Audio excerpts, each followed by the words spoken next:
അങ്ങനെ ആ ഒരു ഉച്ചയാകുമ്പോൾ അമ്മ ബിസ്ക്കറ്റ് ഉണ്ടാക്കി കൊടുന്നിട്ടുണ്ടായിരുന്നു കേട്ടോ. അപ്പോൾ അതൊക്കെ ഇരുന്ന് കഴിച്ചുകൊണ്ടിരിക്കുകയാണ്. പിന്നെ കുറച്ച് ഞങ്ങളെല്ലാവരും കൂടി വർത്താനൊക്കെ പറഞ്ഞിരുന്നതിന് ശേഷം ഒരു മണിയൊക്കെ ആകുമ്പോഴേക്കും ഞാൻ വേഗം പോയി ഡ്രസ്സൊക്കെ മാറി വന്നിട്ടുണ്ട്. അപ്പോഴേക്കും നമ്മൾ റിജോ എത്തിയിട്ടുണ്ട്. അവൻ ജോലി സ്ഥലത്ത് നിന്നിട്ട് ഞാൻ വിളിച്ചുകൊണ്ട് വന്നത്. അങ്ങനെ ഞങ്ങളെല്ലാവരും ഫുഡ് കഴിക്കാൻ വേണ്ടി പോവുകയാണ്.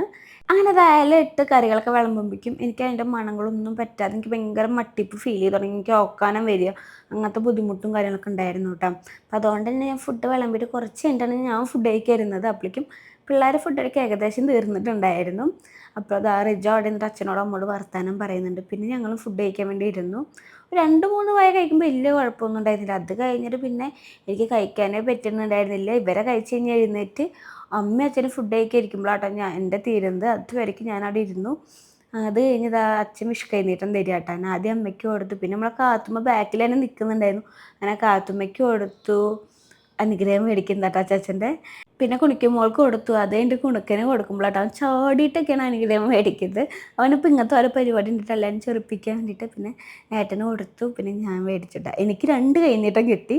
കാരണം എനിക്കും നമ്മൾ ഉണ്ണിക്കുള്ള കൈനീട്ടമായിട്ട് 2 കൈനീട്ടമാണ് അച്ഛൻ തന്നിട്ടുണ്ടായിരുന്നത്. അങ്ങനെ അതെല്ലാം കഴിഞ്ഞതിന് ശേഷം നമ്മൾ റിജോന് കൊടുക്കുന്നുണ്ട്. പക്ഷെ കുഞ്ഞിനെ അച്ഛൻ എത്തിയിട്ടുണ്ടായിരുന്നില്ല കേട്ടോ. അതുകൊണ്ടാണ് അവർക്ക് കൊടുക്കുന്നത് വീഡിയോയിൽ പെടാഞ്ഞത്.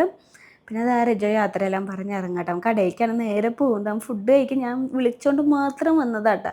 പിന്നെ ഞങ്ങൾ രണ്ടാളും കുറച്ച് വീഡിയോസൊക്കെ എടുത്തു. അപ്പോൾ ഇതിലെന്താ കാത്തുമില്ലാത്തതെന്ന് ചോദിക്കേണ്ട. ആൾ താഴത്തിരിക്കേണ്ട ആൾ വീഡിയോയ്ക്ക് വരില്ല എന്ന് പറഞ്ഞ് വരില്ലാന്നുകൊണ്ട് വാശി പിടിച്ച് താഴ്ത്തിയിരിക്കുകയായിരുന്നു. പിന്നെ ഞങ്ങൾ 2-3 ഫോട്ടോ എടുത്തതിന് ശേഷം നല്ലൊരു ഉറക്കം കഴിഞ്ഞ് ഒരു വൈകുന്നേരം ആയപ്പോൾ ഞങ്ങൾ നേരെ ശോഭയിലേക്ക് പോകേണ്ടി ഇറങ്ങി. അപ്പോഴേക്കും റിജോ ജോലി കഴിഞ്ഞ് വന്നിട്ടുണ്ടായിരുന്നു കേട്ടോ. ഞങ്ങളെല്ലാവരും കൂടി ശോഭയിലേക്ക് പോയി. അവിടുന്ന് ചായ കുടിച്ചു. അതിന് ഫുഡൊക്കെ കഴിക്കാൻ ഇരിക്കുമ്പോഴേക്കും നാളെ കുഞ്ഞിനും അച്ഛൻ വന്നിട്ടുണ്ടായിരുന്നു കേട്ടോ. ഞാൻ അവിടെ ശരിക്കും ഒരുപാട് വീഡിയോസോ കാര്യങ്ങളൊന്നും എടുത്തിട്ടുണ്ടായിരുന്നില്ല. എനിക്ക് നല്ല ക്ഷീണം ഉണ്ടായിരുന്നു കേട്ടോ. എനിക്ക് ഈ ഫുഡിൻ്റെ മണമൊന്നും തീരെ പറ്റായികയുണ്ട്. അപ്പോൾ എനിക്ക് വീഡിയോ എടുക്കാനുള്ള മൈൻഡും ഇടയ്ക്ക് കട്ടാവും. പിന്നെ ഏട്ടെടുത്ത വീഡിയോസ് ആയിട്ട് ഇതെല്ലാം. പിന്നെ ഞങ്ങളെല്ലാവരും കൂടി കുറച്ച് ഫോട്ടോസൊക്കെ എടുത്തു. അങ്ങനെ ഞങ്ങളെ ഈ കൊല്ലത്തെ വിഷു കഴിഞ്ഞു കേട്ടോ. ഇനി അടുത്ത കൊല്ലം വിഷു ആവാനാണ് ഞങ്ങൾ വെയിറ്റ് ചെയ്ത്. കാരണം അടുത്ത കൊല്ലം വിഷുവിന് ഞങ്ങളെ കുഞ്ഞുവാവയും കൂടി ഉണ്ടാവില്ല. അപ്പോൾ എന്തായാലും ബൈ.